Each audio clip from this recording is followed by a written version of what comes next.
सबसे पहले plant kingdom में जो डिवीजन आता है वो डिवीजन है रूट लाइक स्ट्रक्चर हो सकते हैं, लीफ लाइक स्ट्रक्चर, यानी कि जाइगोट में होगा मियोसिस, और इस मियोसिस को हम कहते हैं जाइगोट। यहाँ जाइगोट एक मल्टी सेलुलर कंडीशन बनाएगा और उस मल्टी सेलुलर कंडीशन में हम तीन पार्ट देखते हैं। फुट सीटा कैप्सूल, उस फुट सीटा कैप्सूल के अंदर तो स्पोरोफाइट है विच इज डिपेंडेंट।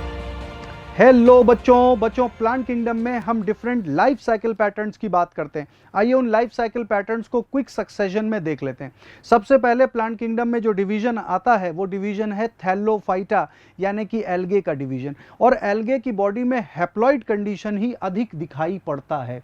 तो हैप्लॉइड कंडीशन में सबसे पहले एल्गे की ग्रोथ की अगर हम बात करें तो स्पोर के जर्मिनेशन से एल्गे में ग्रोथ हो जाती है। स्पोर जो कि एक हैप्लॉइड स्ट्रक्चर है और जिसे गेमिटोफाइटिक जनरेशन का पहला सेल भी कहा जाता है, और वो पहला सेल खूब इलैबोरेट होगा, मल्टी सेलुलर कंडीशन होगा, रूट लाइक स्ट्रक्चर हो सकते हैं, लीफ लाइक स्ट्रक्चर हो सकते हैं, लीफ नहीं होगी, है कि नहीं। तो thalloid body, no leaf, root, shoot, stem, any differentiated tissue नहीं पाया जाएगा। थैलस लाइक बॉडी और गैमीटोफाइट का प्रोडक्शन करेगा, और finally last cell of the gametophytic generation जिसको कहते हैं गैमीट, उसका प्रोडक्शन होगा। गैमीट आपस में फ्यूज होंगे, फ्यूजन के तरीके आप जानते हैं, आइसोगैमी हो सकता है, एनाइसोगैमी हो सकता है, ऊगैमी हो सकता है, और बनेगा जाइगोट। ध्यान दीजिए, zygote is the first cell of the sporophytic generation. जैसे ही जाइगोट बना, जाइगोट ही रहेगा थैलोफाइटस में। जाइगोट का फर्दर डेवलपमेंट नहीं करते हैं एल्गे, जाइगोट को एक रेस्टिंग कंडीशन में रखे रहते हैं, और जैसे ही फेवरेबल कंडीशन आती है जाइगोट को जर्मिनेट करा दिया जाता है। तो जर्मिनेट कैसे कराएंगे? हैप्लॉइड कंडीशन बना करके, यानी कि जाइगोट में होगा मियोसिस, और इस मियोसिस को हम कहते हैं जाइगोटिक मियोसिस। जाइगोटिक मियोसिस होकर के जैसे ही 4 सेल बने, वो 4 स्पोर, और फिर वो जर्मिनेट करते हैं। तो जाइगोट डायरेक्टली माइटोटिक डिवीजन करके डेवलपमेंट नहीं करता है, बल्कि मियोसिस करके रिडक्शन डिवीजन करता है, और फिर 4 स्पोर जो बनेंगे वो आगे की जनरेशन को करेंगे। इस लाइफ साइकिल पैटर्न में हमने देखा कि हैप्लॉइड कंडीशन ही प्रीडोमिनेंट है, diploid condition is only one sailed और जाइगोट। तो इस लाइफ साइकिल को हम हैप्लॉन्टिक कहते हैं, which is found in Thallophyta या एल्गे। दूसरे लाइफ साइकिल पैटर्न को देखते हैं, and this is usually found in the bryophytes. तो ब्रायोफाइटस में अगेन वहीं से शुरुआत कर लेते हैं, स्पोर आया और स्पोर से डेवलपमेंट शुरू हो गया।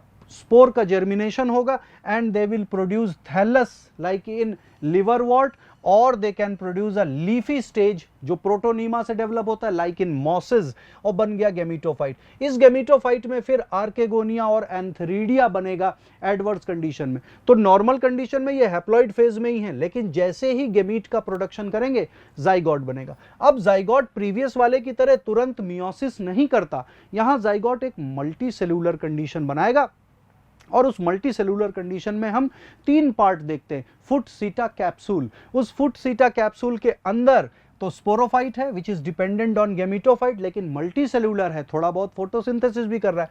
उसके अंदर स्पोर मदर सेल होंगे, SMC या spore mother cell, which will undergo meiosis and produce the spore again. तो यहां पर हमने देखा गेमिटोफाइटिक जनरेशन प्रीडोमिनेंट तो है, लेकिन स्पोरोफाइटिक जनरेशन भी मल्टी सेलुलर कंडीशन में देखी जा सकती है। ऐसे लाइफ साइकिल पैटर्न को हम हैप्लॉइड ज्यादा, डिप्लॉइड वाला पार्ट बाकी। अगला देखते हैं, अगले वाले के लाइफ साइकिल पैटर्न को हम टेरिडोफाइटस में देखते हैं।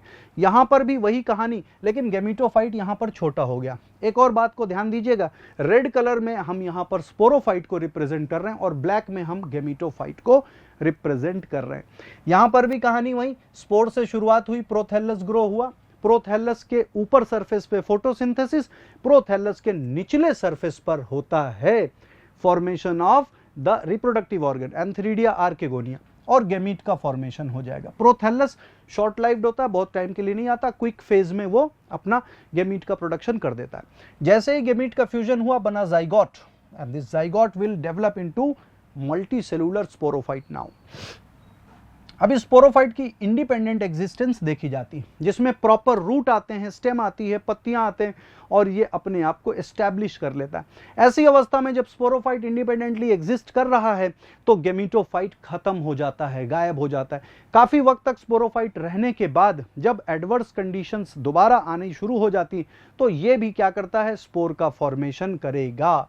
तो पत्तियों के झुरमुट में स्ट्रोबाइलस या पत्तियों के अंडर सरफेस में स्पोर का फॉर्मेशन होता है सोरस या सोराई के अंदर, और ये एसेक्सुअल स्पोर दोबारा से अपने गैमीटोफाइटिक जनरेशन को स्टार्ट करते हैं। तो यहां पर भी हमने देखा दोनों जनरेशंस, लेकिन चूंकि यहां पर स्पोरोफाइट इंडिपेंडेंट हो जाता है तो उसका फेज ज्यादा बड़ा माना जाता है, इसलिए हम इसको डिप्लोहैप्लॉन्टिक कह सकते हैं। लेकिन एक बात गौर करने योग्य है, चाहे हैप्लोडिप्लॉन्टिक कहें चाहे डिप्लोहैप्लॉन्टिक कहें, दोनों को एक जैसा ही माना जाता है। क्यों? क्योंकि साइक्लिक पैटर्न है, इसमें भी मल्टीसेलुलर गैमीटोफाइट स्पोरोफाइट, इसमें भी मल्टीसेलुलर गैमीटोफाइट स्पोरोफाइट, ड्यूरेशन थोड़ा कम ज्यादा हो सकता है। तो डिप्लोहैप्लॉन्टिक हैप्लोडिप्लॉन्टिक बात एक ही है, लेकिन रिप्रेजेंट करने के लिए ये समझ में आता है कि भाई इसमें हैप्लॉइड ज्यादा है, इसमें डिप्लॉइड। और फाइनली आता है हमारा डिप्लॉन्टिक फेज, जो हम जिम्नोस्पर्म और एंजियोस्पर्म्स में देखते हैं, जहां पर फ्लावर या कोन रिप्रोडक्टिव स्ट्रक्चर के रूप में आते हैं।